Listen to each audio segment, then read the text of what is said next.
La robotique agricole, c'est un secteur encore un peu mystérieux. Elle peut générer des questions de fond, des inquiétudes, des espoirs, des fantasmes, et comme elle se développe à vitesse grand V, il n'est pas facile de savoir où concentrer ses attentes. Alors, en robotique, qu'est-ce qui est une réalité tangible et qu'est-ce qui est de l'ordre de la science-fiction? Nous sommes allés poser plusieurs questions à des constructeurs à l'occasion d'un rassemblement autour de la robotique. À l'heure actuelle, la robotique elle répond à vraiment un besoin criant dans les campagnes, c'est qu'il n'y a plus assez de bras pour aider sur des tâches qui sont souvent rébarbatives. Et puis ensuite dans l'agriculture de précision, parce que la robotique avec ses hautes fréquences de travail va permettre d'avoir de nouveaux outils agronomiques et potentiellement améliorer l'utilisation des intrants, ça peut être l'eau, l'énergie, les produits phytosanitaires.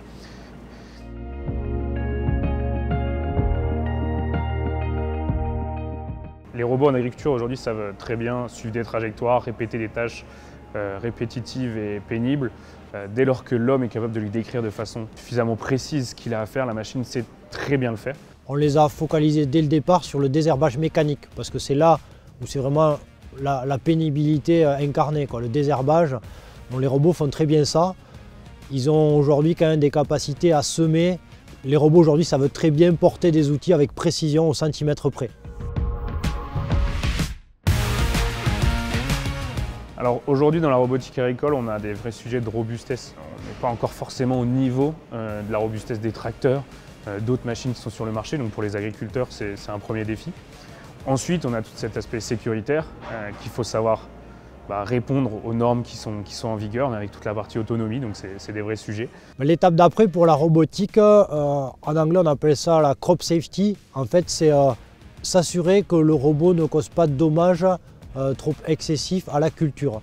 L'exemple c'est si je pars avec un robot et une bineuse ou une herse et que j'accroche une canne de tournesol résidu de la culture d'avant et que je fouette la culture toujours avec cette barre qui est bloquée, le robot ne le sait pas.